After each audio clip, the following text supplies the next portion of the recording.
AY1451AY. Ano, plano mo ba rin akong umatake? Tanong ni Gerald na may banayad ng ngiti. Sa tulong ng nasa katanghaliang lalaki, ang matanda ay mabilis na bumangon bago yumuko ng bahagya habang sinasabi, "Hindi kami maglakas loob, Ginoo. Ikaw ay isang makapangyarihang tao na itinatago ng napakahusay ang iyong tunay na kapangyarihan. Gaano ka manggahas na saktan ka ng mga karaniwang tao?" Panipi. Bagaman matanda na, ang matandang may buhok na matandang lalaki ay namula sa mukha ng kabataan. Anuman, dahil siya ay kamukha ng isang tao na may mataas na katayuan, ang katotohanang siya ay nagsasalita at kumakumbaba ng napakumbaba kay Gerald ay nagdulot sa lahat, kasama ang kanyang apo na hindi makapaniwala. "Lolo, ano ang sinasabi mo?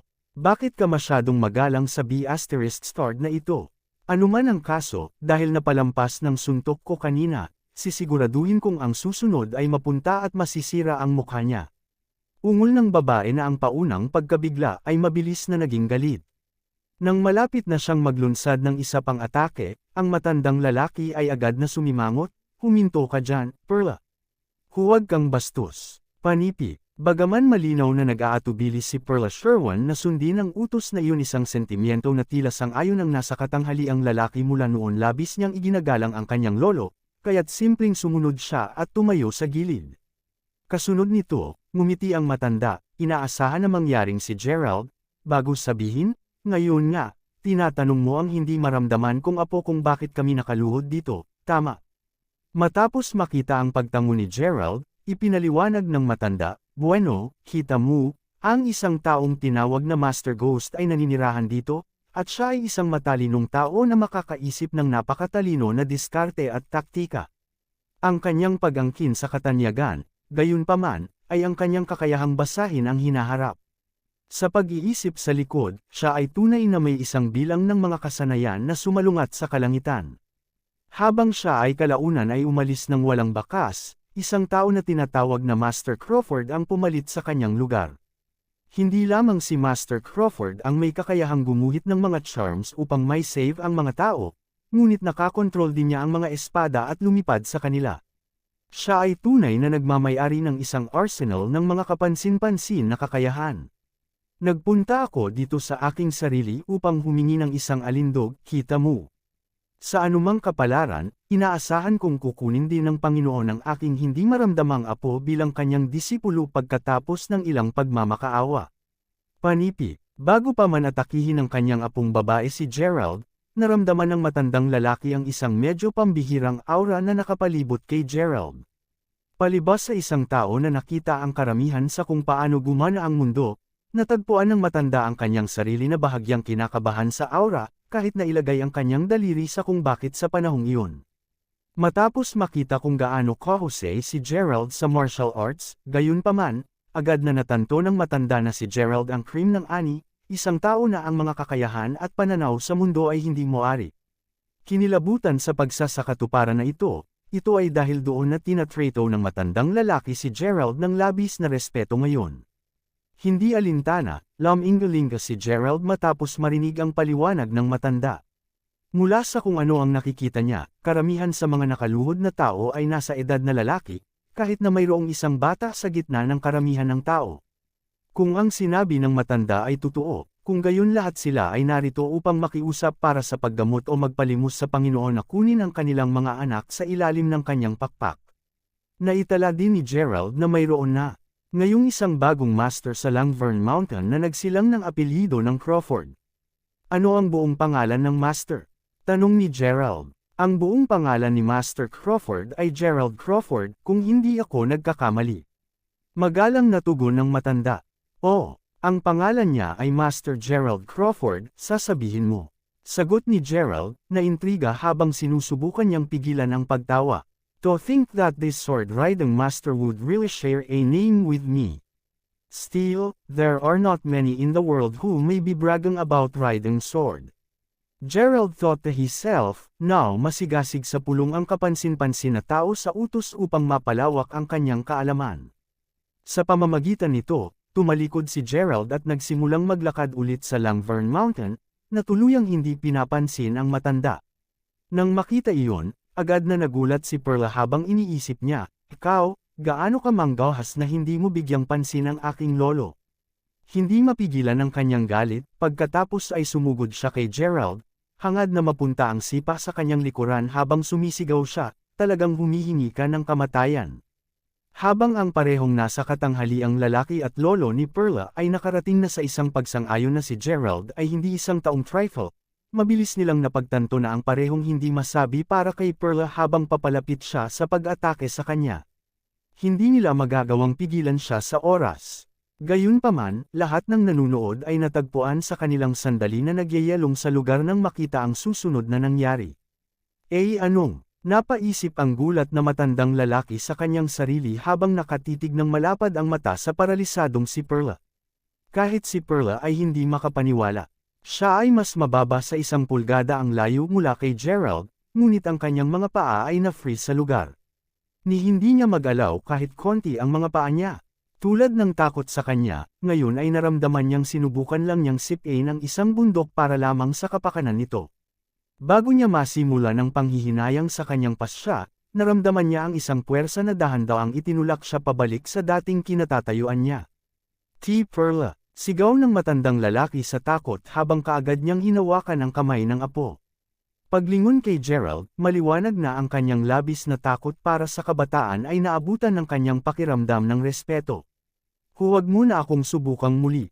AY1452AY. Matapos ang casual na pagkakasabi niyon, nagpatuloy sa paglalakad si Gerald, hindi man lamang nag-abala na lumingon. Nagpaplano ka bang magtungo roon, Master? Tanong ng matanda. Sa katunayan, habang totoo na ikaw ay kapansin-pansin, maraming mga patakaran sa Langvern Mountain, kung nais mo pa ring magtungo roon, bakit hindi ka muna maghintay dito?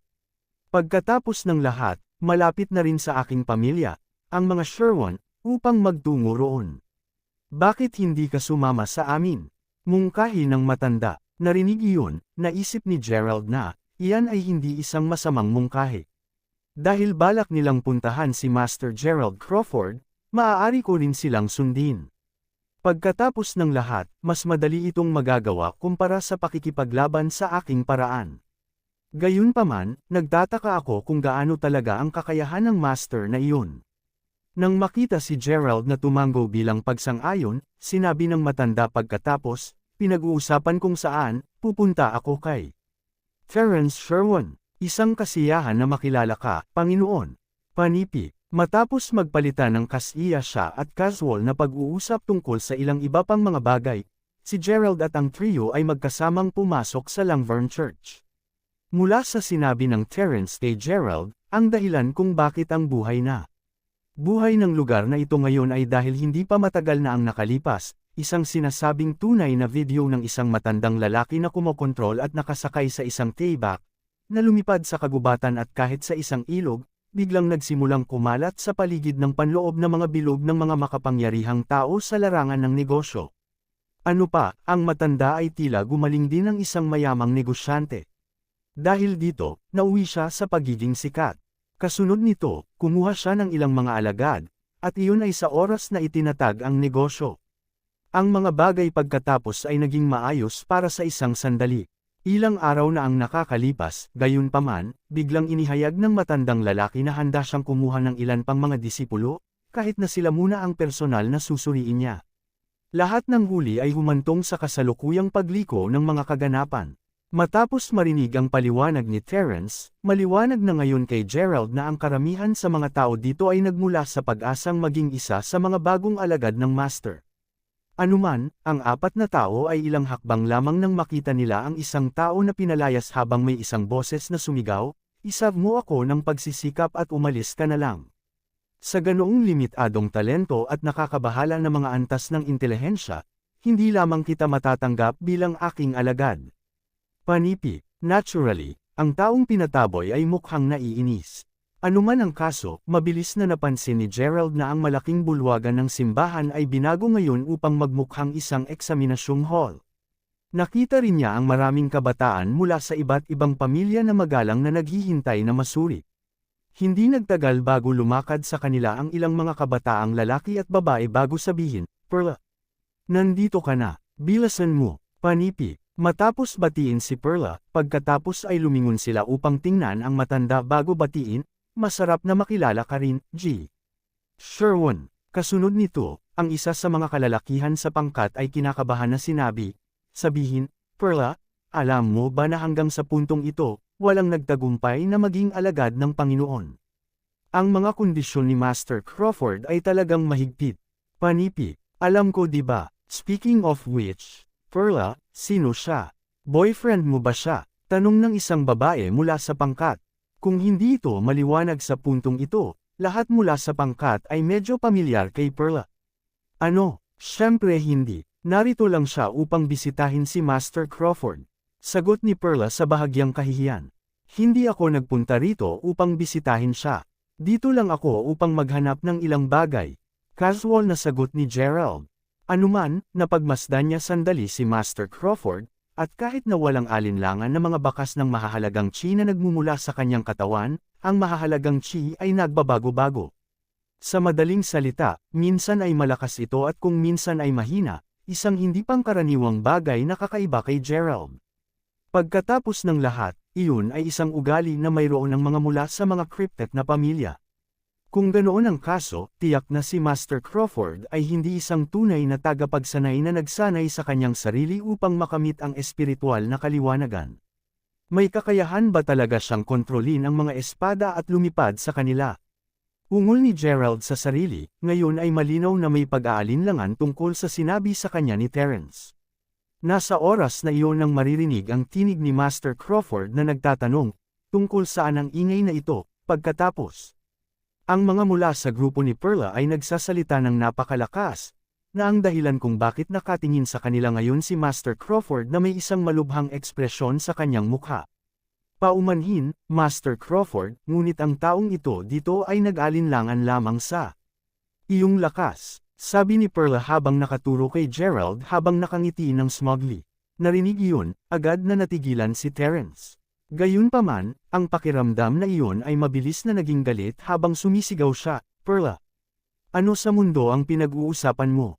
Panipi, habang totoo na ang sinumang nakasaksi sa pagganap ni Gerald kanina ay makakaramdam na siya ay mas malakas kaysa kay Master Crawford, si Perla ay napakahirap.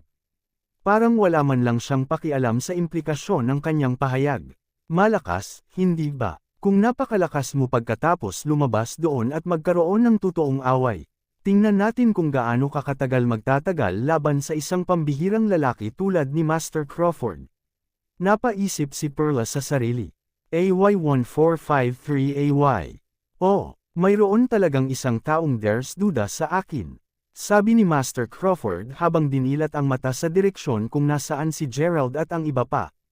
Kasabay nito, marami sa mga tao sa malaking bulwagan ay nakatingin kay Gerald na may gulong-gulat na tingin.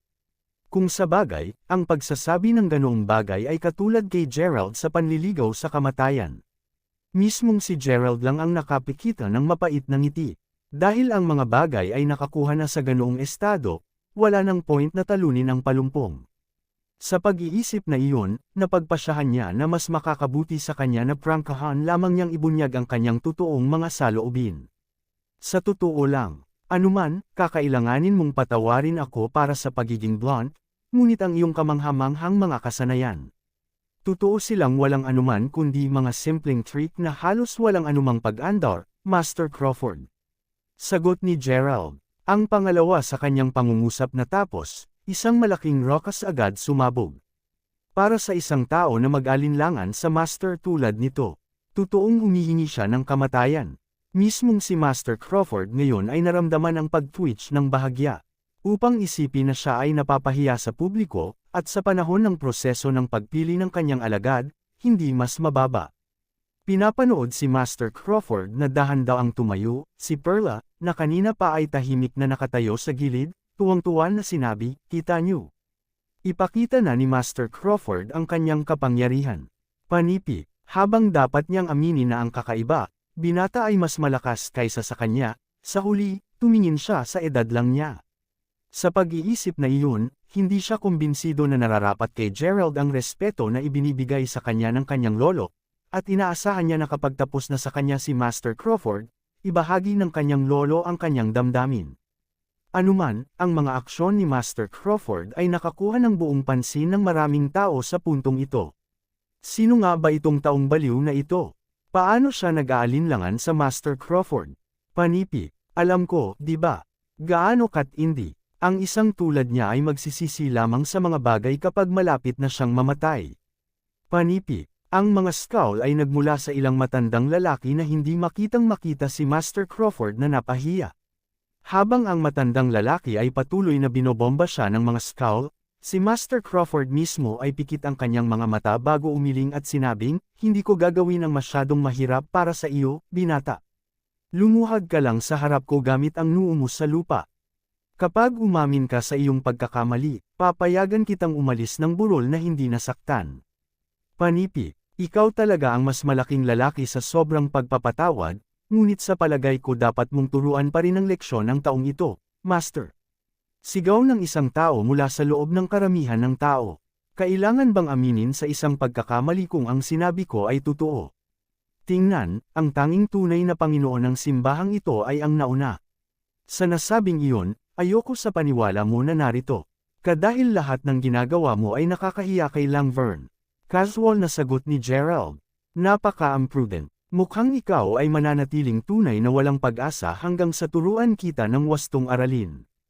Inaasahan kong mapagtanto mo na mas pinahirap mo lang ang mga bagay para sa iyong sarili.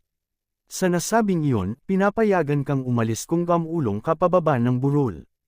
Ungol ng galit na Master Crawford habang nakataas ang kanang kamay. Wala sa kahit saan, isang kumpas, na may nakaukit na gintong dragon dito, ang lumitaw sa kanyang kamay, at ang pangalawang ginawa nito, agad na nagsimulang magsalit ng isang awit si Master Crawford. Kapag tapos na siya, nagbulong siya ng isang order, at tulad nito, nagsimulang manginig ang buong bulwagan sa kabila ng kawalan ng anumang malakas na hangin. Sa pamamagitan ng Diyos, naisip ang lahat sa loob ng hall habang pinapanood ang mga mesa at upuan na ligaw na yumanig. Kahit na ang matandang lalaki mula noon ay kinilabutan, at sa mga mata na namula sa gulat, ang isa sa kanila ay mabilis na sumigaw, "Ikaw na batang walang kamalayan. Talagang nasaktan mo ang Master ngayon. Bilasan mo at lumuhad ka na." Panipi, si Terence at ang iba pa, na nakatayo sa gilid, ay katulad na takot sa kalahati ng kamatayan sa husay ni Master Crawford, at lahat sila ay tumutulo ng butil ng malamig na pawis para kay Gerald. Gayunpaman, si Gerald mismo ay umiling lamang na may isang mapait na ngiti habang sinabi niya, "Iyon lang ba, Master Crawford?" Sa puntong iyon, ang noo ni Master Crawford ay nabasa ng pawis. Kahit na nais niyang lumikha ng mas maraming labanan, gaano man siya sumubok, tila hindi niya maaaring dagdagan ang tindi ng lahat ng pag-alog ng marami. Matapos tumingin ng kaunti sa kanya, umiling si Gerald bago tinanong, "Ito ba ang sinusubukan mong makamit?" Sa isang banayad na alon, ang kumpas, na nasa hawak ni Master Crawford, ay agad na lumipad sa kamay ni Gerald. Ang kumpas ngayon sa kanyang mga kamay, nagsimulang bumulong si Gerald ng isang halos hindi maririnig na chant. Bago pa mapagtanto ng sino man ang nangyayari, isang malakas na tunog ang maririnig habang ang compass ay naglalabas ng isang nakakabulag na ilaw na pininturahan ang buong bulwagan sa isang ginintoang ningning. Tulad ng lahat ng iyon ay hindi pa nakakagulat, ang isang hindi makatao na dagandong ay narinig kaagad, at ang lahat ay nakatingin ng mata na malabo, ngunit ang malaking gintong dragon ay pansamantalang lumitaw sa itaas ng compass. Napuno ng mga hiyawan ng lugar habang ang isang twister ay nagpakita din ng wala kahit saan. Isang laking pagbabago, AY1454AY. Halos lahat sa hall ay ngayon ay sumisigaw sa sobrang takot. Habang ang matandang kalalakihan mula noon ay halos maramdaman ang paglabas ng kanilang mga eyeball sa kanilang pagkabigla, ang flabbergasted Perla mismo ay halos hindi mapigilan ang kanyang bibig. Ang eksenang nangyayari bago sila ngayon ay totoong mahirap lunukan. Panipi tuldok. Kamanghamanghang. Nauutol na Master Crawford nang mahulog siya ng mahina sa sahig, na ngayon ay basang-basa ng pawis. Sa isang bahagyang pag-flick ng pulso ni Gerald, nawala ang gintong ilaw at muling naging mapayapa ang lahat. Paglingon upang tingnan ng kumpas, nahinuha ni Gerald na ito ay isang simpleng magic artifact na, sa pag-aktibo, ay may kakayahang magpakita ng mga nakakatakot na imahe. Habang iyon ang kaso, dahil hindi sinanay ni Master Crawford ang kanyang isipan upang maging matatag ito, hindi niya nagamit ang compass sa buong lawak nito. Alam na nadagdagan lamang ang kahihiyan ni Master Crawford. Nakangiting banayad, itinapon ni Gerald ang kumpas bago tumingin sa Master na ang tingin ay naging malungkot sa puntong ito. Ngayon kung gayon, tuldok, sino ang eksaktong nagbigay sa iyo ng lakas ng loob na linlanggan ang lahat ng mga taong ito? Idineklara ni Gerald, habang ang lahat sa bulwagan ay nanginginig mula sa maautoridad na tinig ni Gerald, si Master Crawford, na malinaw na tatanggap ng tanong ni Gerald, ay lumuhad bago sumagot, "Huwag kang magalit, Panginoon. Sinabi sa akin na maghintay para sa isang binata dito. Tulad ng kung bakit ginamit ko ang aking mahika, ito ay dahil sa taong iyon na nagsabi sa akin na maghintay ay inutusan ako upang protektahan ang feng shui ng lugar na ito at magpatuloy sa pagsunog ng insenso dito."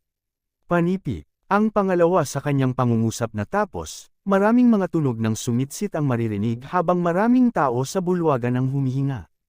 Isang binata, "May pangalan ka ba?" Tinanong ni Gerald na mayroon ng mahuhulaan na kung ano ang nangyayari. Gerald Crawford. Sinabi sa akin na hintayin ang binatang iyon. Mabilis na sagot ni Master Crawford. At sino ang nagsabi sa iyo na hintayin mo siya? Gayun din, ano ang iyong tunay na pangalan? Panipi, ito ang aking dakilang tiyahin. At pumunta ako sa pangalang Gus Linstone. Panipi, matapos marinig ang lahat ng sasabihin ni Gus, lahat ay nasindak. Gayunpaman, ang pagkabigla nila ay mabilis na naging galit habang papalitan sila ng pagtitig kay Gus. Kasunod nito, pagkatapos ay lumingon sila sa magalang na tumingin kay Gerald na ngayon ay mukhang mas Diyos kaysa sa anupaman. Gerald, gayunpaman, ay hindi mag-aaksaya ng karagdagang oras. Mag-order sa lahat na bumaba ng burol, tama kaagad. Bilin ni Gerald. Kaagad. Sagot ni Gus habang mabilis niyang sinisimula ng lahat palabasin. Sa madaling panahon, si Terence lamang at ang ilan pa ang natira. Bago pa tanungin ni Gerald si Gus para sa higit pang mga detalye, nanood siya habang nakaluhod si Terence bago magalang na sinabi. "Guro, mayroon akong isang kahilingan." Tulad ng nasa katanghali ang lalaki mula sa dati ay nakaluhod na rin, pinagmasdan sandali ni Gerald ang duo. Upang isipin na ang matanda ay handa na gawin ito sa kabila ng pagkakaroon ng isang paa sa libingan. Sa totoo lang, hindi nahanap ni Gerald ang matandang lalaki na iyon mula sa simula pa lamang, kaya't tinanong lamang niya, tungkol saan ito. Habang ang aking apong babae ay palaging naging malikot, lagi siyang may puso na sanayin. Sa kasamaang palad, hindi siya nakahanap ng angkop na guro sa lahat. Ngayon na nasaksihan namin ang iyong kapansin-pansin na mga kasanayan, subalit, nararamdaman kong ikaw ang magiging perpektong guro para sa kanya. Sa nasabing iyon, inaasahan kong payagan mo siyang dalhin sa ilalim ng iyong pakpak. Sumagot Tertera, ang kanyang mga mata ngayon maluha at namula. Panipi tuldok. Siya, sabi ni Gerald na nakakunot ang noo. Nakatingin sa noo ni Gerald, agad na namula si Perla. Pagkatapos ng lahat, siya ay lubos na gumalang at humanga sa kanya matapos masaksihan ang kanyang tunay na kakayahan. Tatanggi ako, dagdag ni Gerald habang umiling. Ngunit bakit, Master? Desperadong tanong ni Terence nang maramdaman ni Perla na malapit na siyang umiyak. Siya ay may isang kawaila hilakbot na pag-uugali tipikal ng isang mayaman, binibini. Hindi yun magagawa, sagot ni Gerald habang casual na winagiway ang kamay. Ay maaaring magbago. Ibabagsak ko kaagad ang masamang ugali na ito. Bulalas ni Perla. Magbago, haha, kung sasabihin mo. Narito, dahil gusto mo ang paggawa ng mga bagay na napakahirap para sa mga tao at sa palagay mo ay maaari mo lamang i-drop ang iyong pag-uugali sa lahat, bakit hindi ka magtungo sa parisukat at tumahol tulad ng isang aso ng 3 beses? Kung gagawin mo ito ng maayos, isasaalang-alang ko ang pagkuha sa iyo sa ilalim ng aking pakpak.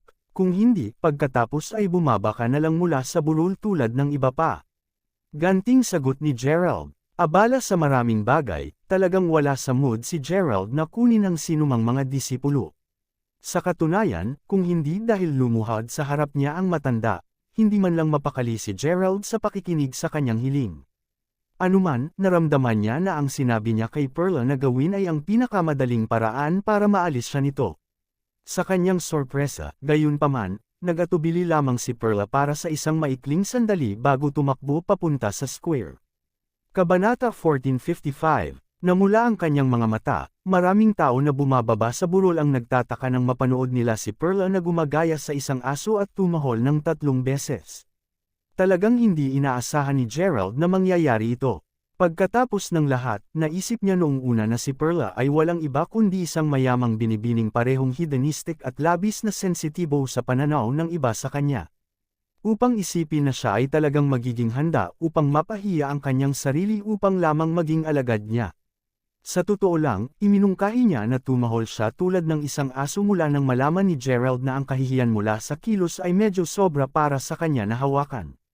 Sa pag-iisip na iyon, kumbinsido siya na hindi maisasagawa ni Perla ang kilos. Ngayon na mayroon siya, gayunpaman. Ako, nagawa ko na ang sinabi mo, handa ka ba akong dalhin sa ilalim ng iyong pakpak ngayon? Tanong ni Perla habang nakatayo sa harapan ni Gerald. Panipi tuldok. Iyon, sagot ni Gerald sa halip nag-aalangan. Nang mapansin na si Terence ay nakatingin din sa kanya na hinawakan ang hininga, tuluyang napahiya si Gerald na bumalik sa kanyang salita. Sa isang tango, sinabi niya pagkatapos, sige, mabuti. Sa sobrang tuwa sa tugon ni Gerald, kaagad na napasigaw si Terence, aba, ano pa ang hinihintay mo, Perla? Magmadali at lumuhad sa harap ng iyong Panginoon. Alalahanang batiin mo rin siya.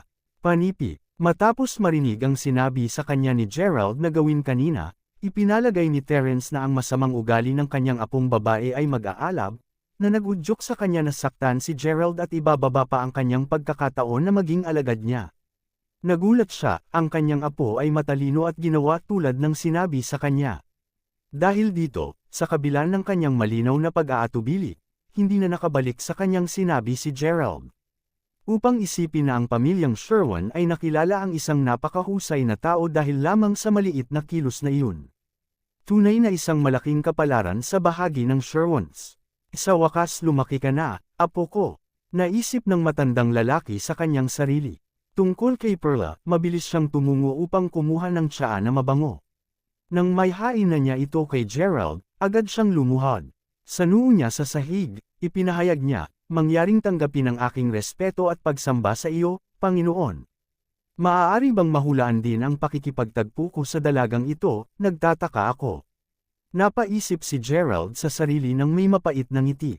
Paglingon ay tiningnan si Gus, na tahimik na nakatayo sa gilid sa buong oras na ito, hindi nangangahas na magsalita, tinanong siya ni Gerald tungkol sa kanyang dakilang tiyahin. Matapos makinig sa sasabihin ni Gus, hindi mapigil ang ngumiti ni Gerald. Bilang ito ay naka-out, Gus ay nabunggo sa multo ng kanyang dakilang tiyahin, habang paakyat sa bundok ng ilang buwan na ang nakakaraan. Matapos ang kanilang paunang pagtatagpo, kinilos lang ni Gus ang lahat ng iniutos sa kanya ng kanyang magaling na tiyahin, at kasama na ang paghihintay kay Gerald. Sa puntong iyon, nahulaan na ni Gerald na ang dakilang tiya niya ay walang iba kundi si Zenny.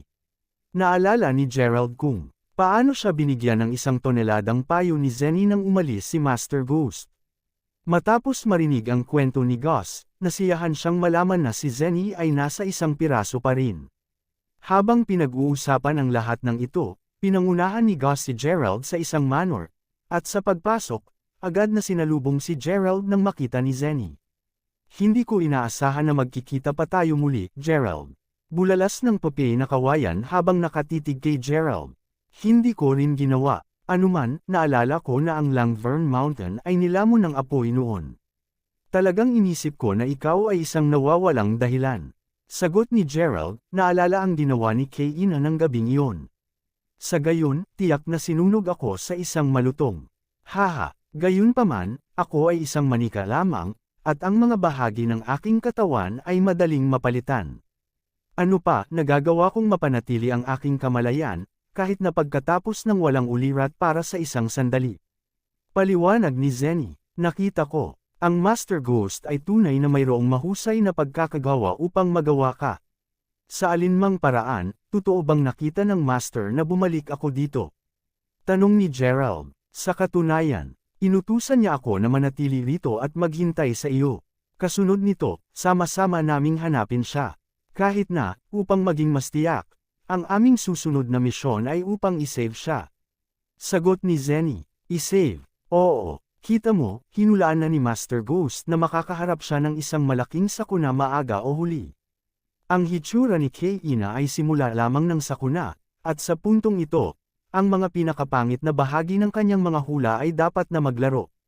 Sinabi pa sa akin ni Master Ghost na kung siya man ay matapos na mabuhay o mamamatay sa huli ay nakasalalay sa iyo. Paliwanag ni Zenny, nakita ko. Tapos, alam mo ba kung nasaan siya ngayon? Mas maaga kong na-save siya ng mas mahusay. Kung sabagay, ang dahilan kung bakit ako napunta dito ngayon ay dahil mayroon akong mahahalagang gawain na kailangan ko ng tulong niya. Sabi ni Gerald, ang alam ko lang ay ang Master ay napunta sa lalawigan ng Jenna. Kung hinahanap natin siya, iyon ang pupuntahan. Nabanggit din niya na ang kanyang bayan ay matatagpuan doon, at ito ang lugar kung saan nagsisimula at nagtatapos ang kanyang kapalaran, kung kaya't nais niyang magtiis sa kanyang mga sakuna doon. Hindi niya sinabi sa iyo ang tungkol dito noon dahil natatakot siya na ang iyong maagang hitsura ay makakasira sa itinakdang tadhana. Sagot ni Zenny, AY1456AY. Nakikita ko. Kaya, huwag na tayong mag-aksaya ng anumang oras at umalis sa lalawigan ng Jenna sa lalong madaling panahon pagkatapos. Sabi ni Gerald sabay tango. Maraming bagay si Gerald na gumugulo sa kanyang isipan ngayon, isa na rito ang tunay na pagkatao ng kanyang lolo. Bukod doon, nawawala pa rin ang mga miyembro ng kanyang pamilya at Zyla. Kailangan niyang magtungo sa Jailatro upang hanapin din si Mila. Tuldok. Sa kabutihang palad, mayroon siya ngayong tiyuhin na umaasa upang malutas ang ilan sa mga alalahanin niya. Sa pag-iisip na iyon, alam ni Gerald na kailangan niyang kunin ang tulandin at hanapin ang Master Ghost sa lalong madaling panahon upang mas malutas ang mga misteryo na iyon. Speaking of which, sasama ka sa akin, di ba? Tanong ni Gerald. Pero syempre, ang aking misyon ay magiging kumpleto lamang sa sandaling makahanap ako ng Panginoon kasama mo. Gayun din, mayroong isang butil sa loob ng aking katawan na maaari mong makuha at mga bagay-bagay sa loob ng isang maganda na basurang manika. Napakadali para sa iyo na dalhin ako sa paligid bilang isang gayak. Paliwanag ni Zenny, iyon ay mahusay na malaman. Sagot ni Gerald, nagpaplano ka ba na magtungo sa lalawigan ng Jenna, Master Crawford? Nagtanong kay Terence sa isang nagulat na tono matapos marinig ang tungkol sa mga plano ni Gerald ng kaunti kalaunan. Ako ay, may problema ba? Hahaha, kaya, ang aking pamilya ay naninirahan doon, kita mo. Kung hindi ka tutol dito, ang Sherwans ay higit na handang magbigay ng isang lugar para sa iyo upang manatili sa. Sagot ni Terence sa lubos na tuwa. Kung sabagay, kung pumayag si Gerald doon, tiyak na magkakaroon ng pagkakataon ang matanda na mapalalim ang kanyang relasyon sa kanya sa bawat araw na lumilipas. Ngayon ito ay magiging isang tunay na pagpapala para sa mga Sherwans. Nang marinig ang mungkahi ng kanyang lolo, agad na nagsumamo si Perla kay Gerald na tanggapin din ang alok. Narinig ang mungkahing iyon, sinimulang isaalang-alang ito ni Gerald. Ang simbahan ng Master Ghost ay matatagpuan sa Langvern Mountain, at kahit na ang Terence ay mula sa lalawigan ng Jenna, tila hindi niya alam kung nasaan rin si Master Ghost. Kahit na, kailangan pa rin ni Gerald ng isang lugar upang pansamantalang manirahan upang magtanong siya sa paligid at sana hanapin ang Master Ghost. Tiyak na isang karagdagan na ang Sherwans ay tila isang maimpluwensyang lokal na pamilya doon. Sa pag-iisip na iyon, tiyak na magkakaroon siya ng mas madaling paraan ng pagharap sa mga bagay. Idinagdag iyon sa katotohanang nawawala pa rin ang kanyang pamilya at Zyla at sabik na sabik siyang makilala ulit si Master Ghost. Tinapos na ni Gerald ang kanyang saloobin bago sinabi, mabuti. Iayos mo lang ito sa ganoong paraan. Panipi, tulad ng sasabihin ni Terence ng isang bagay, gayunpaman, pinanood ni Gerald ang sobrang tuwa ng matanda at natapos ang pagkagulo ng kanyang dugo at pag-agos ng chi. Bilang isang resulta, agad na nagsimulang magsuka si Terence ng mga bibig ng dugo bago damapas sa lupa at malupit na nakakumbol. G. Lolo, sigaw ng nag-aalalang Perla habang ang nasa katanghaliang lalaki ay mabilis na nangisda ng ilang gamot mula sa kanyang bulsa. Anong nangyayari sa aking lolo, Master? Tanong ni Perla habang nakatingin kay Gerald, umaasang may paraan siya upang makatulong. Sa nakikita ko, nagdusa siya mula sa panloob na pinsala dati, at ang kanyang mga organo ay nauwi sa pinsala. Dahil dito, hindi mapataob ang chi niya.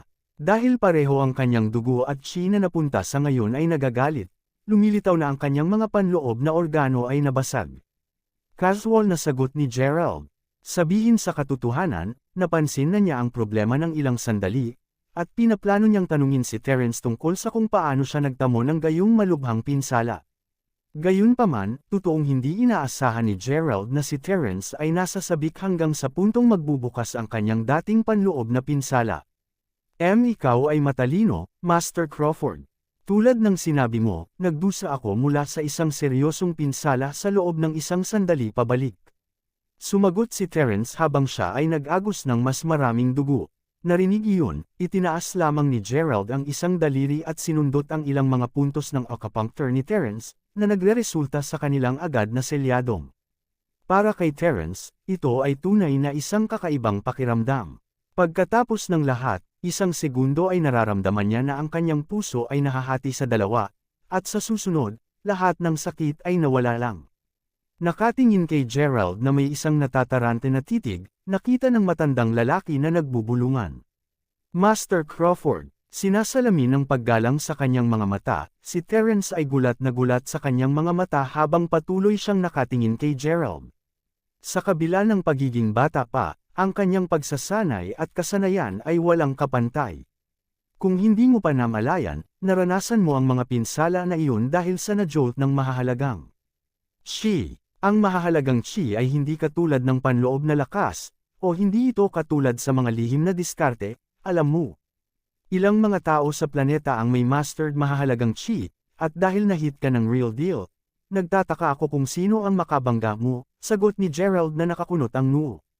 AY1457AY. Totoong may mahusay kang paghuhusga, Master Crawford, halos kalahating taon na ang nakalilipas nang mabangga ko ang pambihirang taong iyon. Palaging iginalang ng aking pamilya ang mga kasanayan sa martial arts, kita mo, at marami akong mga alagad na nagsisilbing aking mga nasasakupan, anuman, ang pambihirang tao ay tinanggap ng kaaway ng aming pamilya upang patayin ako ng lihim. Pagkatapos ng lahat, sa pag-alis ko, tiyak na masisira ang aking pamilya. Gayunpaman, ang taong iyon ay napakalakas. Sa kabila ng pagmamay-ari ng higit sa 22 pambihirang mga subordinate, wala sa kanila ang maaaring maging malapit sa napakalaking bihasang taong iyon. Panipi, sa paglaon, ang aking anak na lalaki at 12-dosenang mga tanod ay kailangang ipagsapalaran ang kanilang buhay upang payagan akong makatakas na buo ang aking buhay. Gayunpaman, kahit na nakapagpatakbo ako ng malayo, napunta pa rin ako sa atake at nasugatan ng kanyang mahahalagang chi. Kahit na ang mahahalagang chi ay brush lamang laban sa akin, natapos ko pa rin ang halos namamatay sa lugar. Paliwanag ng matandang lalaki, takot na makikita sa kanyang mga mata. Malinaw na ang insidente ay nag-iwan ng psikolohikal na galos kay Terence, at si Gerald ay simpleng tumango lamang sa pagkaunawa. Pagkatapos ng lahat, siya, ng lahat ng mga tao, alam na may malawak na pagkakaiba sa pagitan ng mga taong nagmamay-ari ng mahahalagang chi at ordinaryong katutubong. Kahit na, mayroong isang hindi nakasulat na patakaran na nagsasaad na ang mga nagmamay-ari ng mahahalagang chi ay hindi pinahihintulutang makagambala ng labis sa mga gawain ng ordinaryong tao. Dahil ang panuntunan ay halos sinusunod ng, ito ang totoo sa kauna-unahang pagkakataon na narinig ni Gerald ang tungkol sa isang insidente. Habang iniisip niya ito, naalala ni Gerald na sinabi sa kanya ng kanyang tiyuhin, ilang sandali pa, na ang mga pinakamakapangyarihang tao ay hindi nagmula sa mga cryptic na pamilya, kahit na ang mga cryptic na pamilya ay kilala na napakalakas sa loob ng ilang mga lugar. Anuman, ang mga mula sa gayong mga pamilya ay malayo sa pagiging cream ng ani. Pagkatapos ng lahat, nakatagpo siya ng mga lokal bago ang tunay na nagsanay sa kanilang sarili upang makamit ang espiritual na kaliwanagan. Sa kabila ng hindi nagmula sa Jailatra, mayroon silang mahahalagang chi, katulad ng kanyang tiyuhin. Sa pag-iisip na iyon, ang mundo ay tunay na isang napakalaking lugar. Si Gerald ay hindi na ignorante tulad ng dati niya. Alam na niya na ang kanyang mga kaaway mula sa una ay malayo sa tuktok ng mundo. Anuman, kasunod nito, ang mga pag-aari ng aking pamilya ay naaga sa akin, Master Crawford. Hindi magawa ang sarili ko, inilagay ko ang aking pag-asa sa aking apong babae. Iyon ang dahilan kung bakit handa akong lumuhad dito. Inaasahan kong kunin siya ni Master Crawford ng Langvorn Church bilang kanyang alagad. Sa anumang swerte, magagawa niyang maging isang tao na tunay na pinamamahalaang sanayin ang kanyang sarili upang makamit ang espiritual na kaliwanagan, idinagdag ni Terence. Nakikita ko, pa rin, kailangan mong gawin ang mga bagay na mabagal pagdating sa mga bagay na tulad nito. Dito, tutulong muna ako sa iyo na pagalingin ang iyong panloob na mga pinsala. Sabi ni Gerald habang tinitingnan ang kalagayan ng puso ni Terence. Napagtanto na hindi siya nagsisinungaling, naisip ni Gerald kung gaano kaawa ang lalaki sa kasalukuyan. Idagdag ito sa katotohanang kinuha ni Gerald si Perla bilang kanyang alagad, alam niya na kailangan niyang magbigay ng kaunting paggalang kay Terence.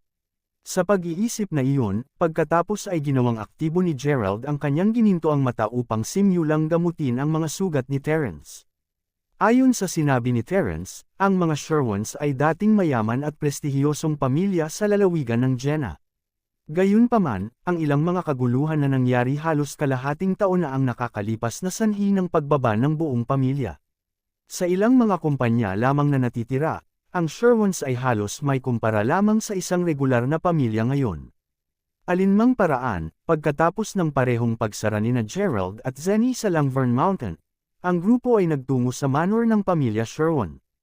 Pagdating, sinigurado ni Terence na ibibigay ang lahat sa pag-aalaga kay Gerald. Tiniyak din ng matandang lalaki na ipadala ang kanyang mga sakop upang magtanong tungkol sa kinaroroonan ni Master Ghost. Mismong si Gerald ang nagsiguro na maghanap din ng Master Ghost. Gayunpaman, kahit na naghahanap ng ilang oras sa halos lahat ng mga lugar sa loob ng buong lalawigan ng Jena, hindi pa rin nakakuha si Gerald ng anumang mga pahiwatig tungkol sa kinaroroonan ng Master Ghost.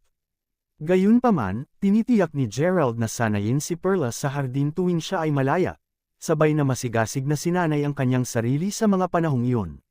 Maya-maya pa ay may napagtanto si Gerald. Sa kanyang pagkalito, ang bilis ng kanyang panloob na pagsasanay ay nagsimulang mabagal para sa hindi alam na kadahilanan.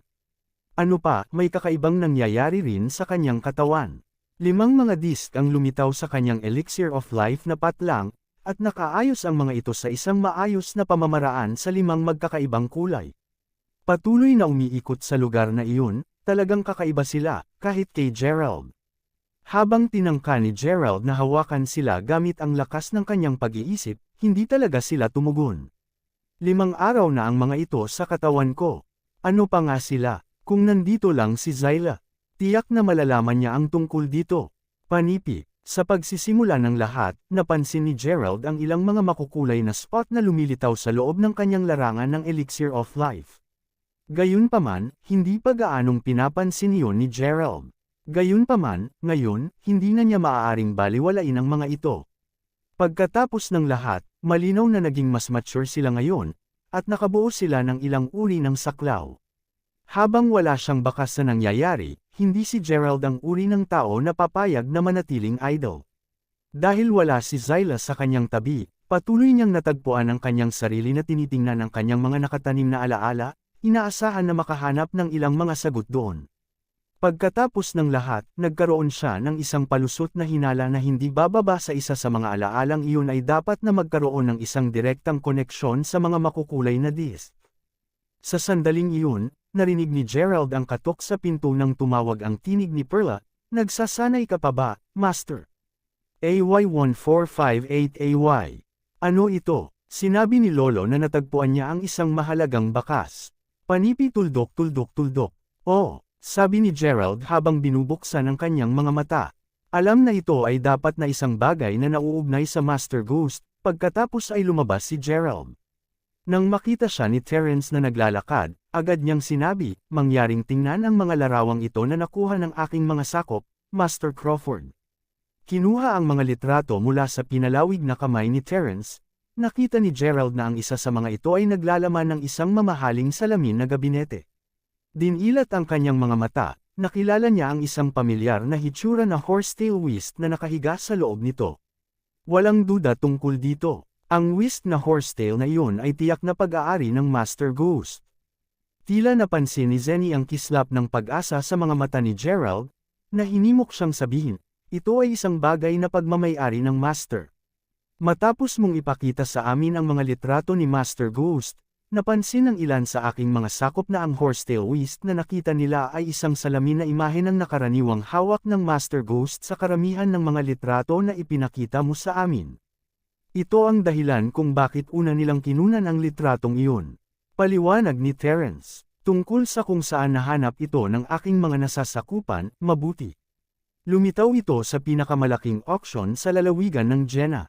Ito ay isang napaka-dakilang kaganapan. Anuman, dahil sinabi mo na may maaaring masamang nangyari kay Master Ghost, napag-isip-isip ko kung ibebenta niya rito ang kanyang horsetail whisk dahil sa mga paghihirap na makaligtas, dagdag ng matanda. Bilang tugon, umiling lang si Gerald bago sumagot, kung pera ang nais niya, maaari sana niyang magamit ang alinman sa kanyang arsenal ng mga kakayahan upang makuha ang kailangan niya. Totoong naniniwala ako na hindi siya nahuhulog sa isang nakakaawang estado na kailangan niyang ibenta ang kanyang horsetail whisk para sa pera. Anuman, magtungo tayo sa auction upang tumingin muna. Ang pinakamahusay na landas ng pagkilos sa ngayon ay upang makakuha ng impormasyon sa taong nagbigay ng item mismo. Sigurado ako na haantong sa amin sa paghahanap ng isang mahalagang bakas. Panipi, mahusay, aayusin ko agad ito. Basta alam mo, ang auction ay nagaganap ngayong gabi, at maraming mga makapangyarihang tao mula sa buong bansa ang dadalo. Sa pag-iisip na iyon, talagang iniisip ko na ito ang iyong pinakamahusay na mapagpipilian upang maghanap ng mga pahiwatig hinggil sa Master Ghost. Sagot ni Terence. Habang hinihintay ang pagsisimula ng kaganapan, hindi mapigilan ni Gerald na makaramdam ng bahagyang karamdaman sa loob. Pagkatapos ng lahat, naalala niya na sinabi ni Zenny na nakita ng Master Ghost na harapin niya ang isang malaking sakuna sa loob ng lalawigan ng Jenna. Dahil auction ang kanyang horsetail whisk, maaari bang ipahiwatig na may nangyari na sa kanya? Hindi nagtagal ay nahulog ang gabi at agad na nagtungo ang grupo sa venue ng auction. Pagpasok pa lang ni Gerald sa venue, may bigla siyang narinig na boses na nagsasabing, "Nako, may anong sorpresa, kung hindi si G. Sherwin." Ito ay mga edad mula nang huli kang gumawa ng isang hitsura para sa gayong okasyon sa loob ng lalawigan ng Jenna. Maaaring ang Sherwins ay humantong sa wakas para sa mas mahusay. Ipagpalagay ko na dahil sumasalo ka sa kabuhay ng subasta ng masayang. Paglingon ko, nakita ni Gerald na ang boses ay nagmula sa isang puting agma na mayaman na tagapagmana na kakalabas pa lamang sa isa sa maraming mga makarang mukhang kotse na napahinto bago ang pasukan ng venue. Habang ang pagdating ng napakaraming mga mamahaling kotse ay tiyak na nagdulot ng pagkakagulo sa mga nakasaksi sa kanila, ang tagapagmana mismo ay mukhang mas interesado kay Terence habang nakatingin siya sa matanda. Sa pagmamasid sa mayamang tagapagmana, napansin ni Gerald na bukod sa isang pares ng mga tanod na nakatayo sa likuran niya, mayroon ding isang itim na nakasuot na tao, natatakpan mula ulo hanggang paa, na nakatayo sa tabi ng tagapagmana na nagbigay ng isang kakaibang vibe. Hindi sigurado si Gerald kung may kinalaman ito sa katotohanang narinig niya ang medyo maraming bagay tungkol sa mga itim na nakasuot na kalalakihan kamakailan, ngunit natagpuan niya ang kanyang mga talukap ng mata na medyo kumikibo habang sumulyap siya ng maraming beses pa sa matanda. Nakakagulat, napansin ni Gerald na mayroong gumagalaw na mahahalagang chi sa loob ng katawan ng taong iyon. Maaari ba siyang maging isang taong nagsanay sa kanyang sarili upang makamit ang espiritual na kaliwanagan? Napaisip si Gerald sa sarili, naguguluhan. Ang mas nakakagulat na bagay kay Gerald, gayunpaman, ay ang katotohanang ang kahangahangang tao, na nagawang makamit ang pang-espiritual na kaliwanagan, ay talagang handa na maging isang tagapakinig ng ibang tao. Habang iniisip ni Gerald kung paano nakipagkasundo ang taong iyon sa katotohanang iyon, si Terence, sa kabilang banda, ay namula ngayon ng mga mata habang nakatingin sa likod ng mayaman, binata. Federico Don, ungol ni Terence sa sobrang galit. Gayunpaman, ang pangalawa ay nakita niya ang matandang lalaki na nakatayo sa harap ng kabataan, agad na binawi ni Terence sa takot. G. Lolo, sigaw ni Perla habang tumatakbo siya para tumayo sa tabi niya bago sumulyap kay Federico. Gayunpaman, bago pa siya nakagawa ng kahit ano, mabilis na hinawakan ni Terence ang pulso ng kanyang apong babae, isang malinaw na pahiwatig para sa kanya na huwag kumilos ng mapilit. AY1459 AY Dumating lamang ako ngayon upang mapalawak ang aking kaalaman at makilala ang mga dating kakilala, si Young Master Don. Hindi ko pa naginip na sirain ang kasiyahan mo. Tumugon kay Terence, malinaw na naghihirap sa katahimikan. Hahaha, natutuwa akong marinig iyan. Gayunpaman, isang maliit na ibon ang nagsabi sa akin na pagkatapos mong malugi pagkalipas ng kalahating taon na ang nakakaraan, naghahanap ka ng malayo at malawak para sa mga pambihirang masters. Nagtataka ako kung nakakita ka ng anumang. Frank ang sinabi, tinutulungan ka rin ng Dons na hanapin ang totoong kriminal sa likod ng mga eksena sa buong oras na ito. Kapag nahanap na namin ang mga salarin, siguradong maghihiganti kami sa iyo. Malamig na idineklara ni Federico. Pinahahalagahan ko ang pagdaan mo sa lahat ng gulo. Sagot ni Terence na pinagsisikapan pa rin niyang pigilan ang kanyang galit habang nagkakamal na kumikibo ang mga sulok ng kanyang bibig. Hindi na kailangang magpasalamat sa akin. Ito ang dapat gawin ng isang junior para sa kanyang nakatatanda pa rin. Sabi ni Federico bago humagalpak ng tawa at naglakad papasok sa venue. Habang sinundan ng itim na nakasuot na lalaki si Federico, sinigurado niyang tumingin ng ilang mga tingin kay Gerald. Hindi alintana, sa sandaling nakapasok na sila, agad na nagbulong-bulungan si Perla. To think that we would bump into that person here, he had even the audacity to pretend to be a good guy. Mula doon, madaling hulaan ni Gerald na ang mga doon ang nakatarget sa mga Sherwin sa buong panahong ito. Ang matandang iyon ba ang taong bumugbog sa iyo? Casual na tanong ni Gerald.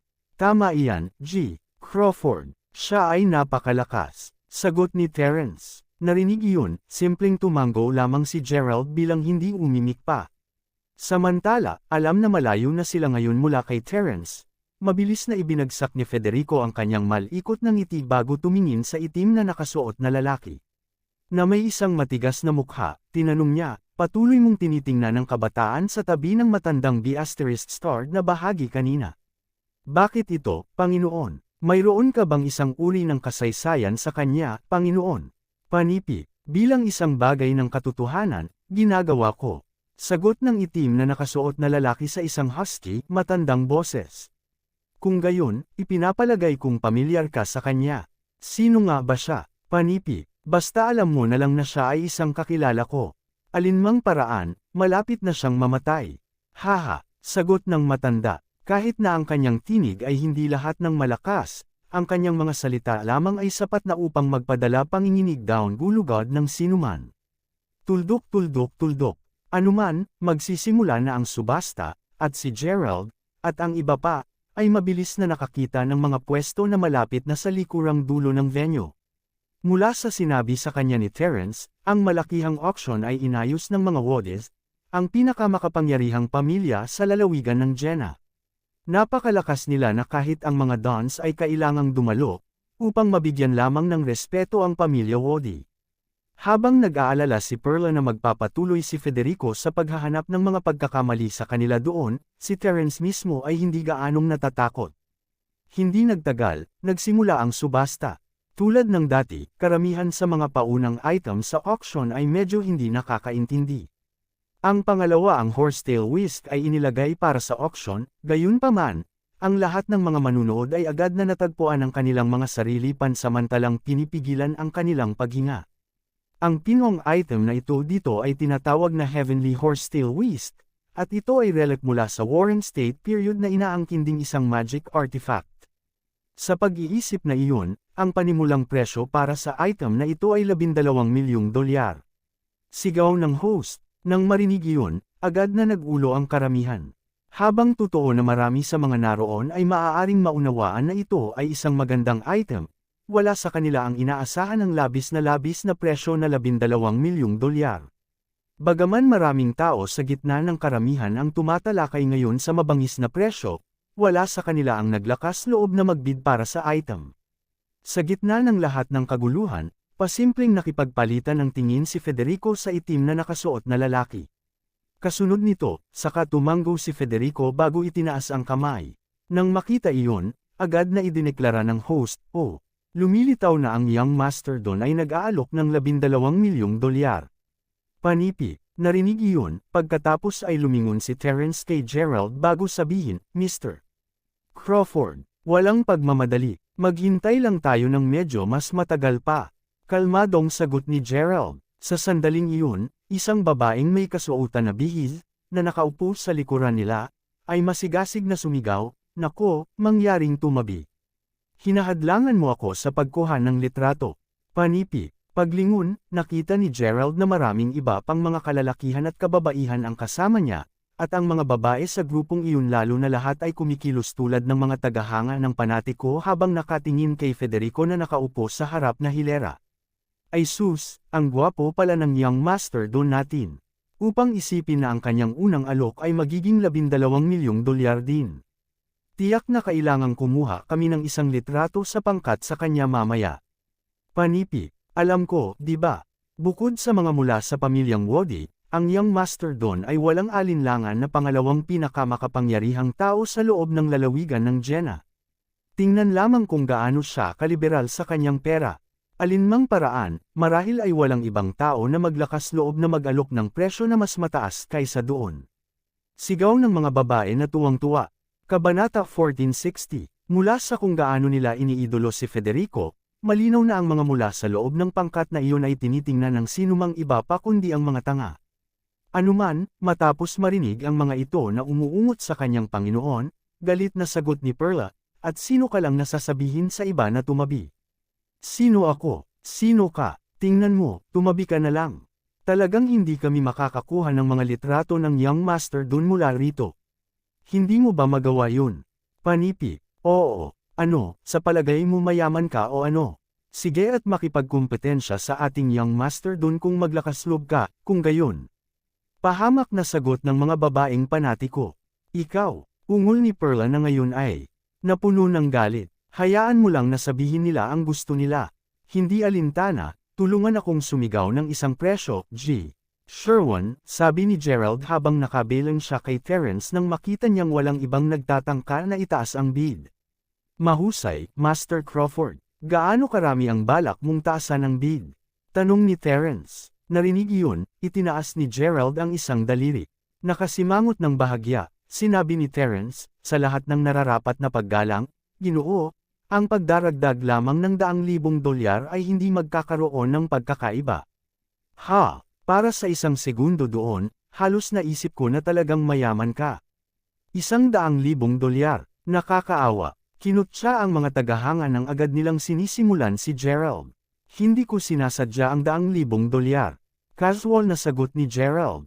Kung gayon, $1,000,000. Ayos lang yan, inaalok ko agad ang presyo pagkatapos. Sabi ni Terence sabay tango. Bago pa niya ito magawa, gayunpaman, mabilis na sumagot si Gerald, hindi rin iyan. Anong? Pagkatapos, gaano karami ang iyong iminumungkahi? Tanong ng flabbergasted na Terence. Nagsisimula ako sa $10,000,000. Sagot ni Gerald. Sa totoo lang, nagtataka si Gerald kung bakit nagsimula ang mga perang papel sa $1. Hindi ba masyadong nakakagambala ang ganoong paraan? Ang mga bagay ay magiging mas madali upang makalkula kung ang $1,000,000 ay ang pangunahing unit ng pera. Ito ang dahilan kung bakit simpleng binuhat ni Gerald ang isang solong daliri upang ipahiwatig kung gaano niya nais na itaas ang bid. Pagkatapos ng lahat, napakahusay sa meddlesome upang dahan-dahang taasan ang presyo ng dolyar ng paisa-isa. Panipi tuldok.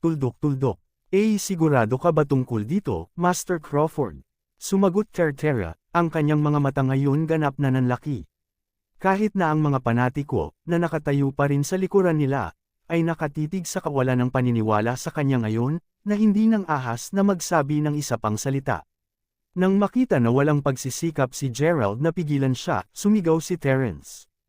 $15,000,000. $15,000,000. Narinig ko bang may nag-alok ng $15,000,000? Tuwang-tuwa na inihayag ang host. Una niyang inasahan na si Young Master doon ang magiging nangungunang bidder. Nagulat siya, may isang taong nais na magbayad ng isang mas mataas na presyo kaysa doon. Mismo si Federico ngayon ay may isang naninigas na ekspresyon. Paano maglakas loob na may hamiya sa kanya? Ito na naman ang D*man Terence. Totoong nililigawan niya ang kamatayan. Mabuti naman, dahil gusto mong maglaro ng labis, lalaruin ko rin ang larong ito.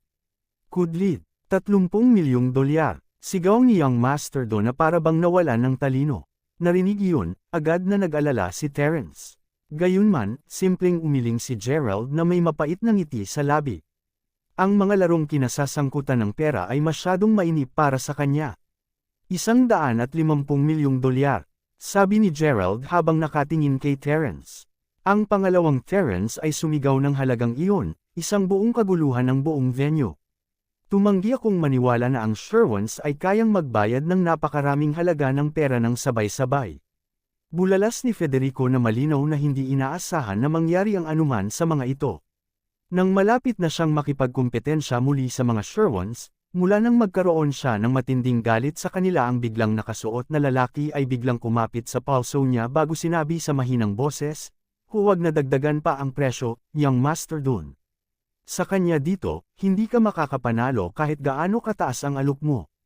Panipi, kung gayon ibibigay ko na lamang sa kanila ang kataas-taasang magic artifact na ito ng walang away." Guro, tumugon kay Federico, hindi makakasundo sa pag-iisip ng kinalabasan. Hahaha, pero syempre hindi, tandaan, sinabi ko sa iyo na pamilyar ako sa binatang iyon, si young Master Dunn. Kung nakalimutan mo, sinabi ko rin na malapit na siyang patay.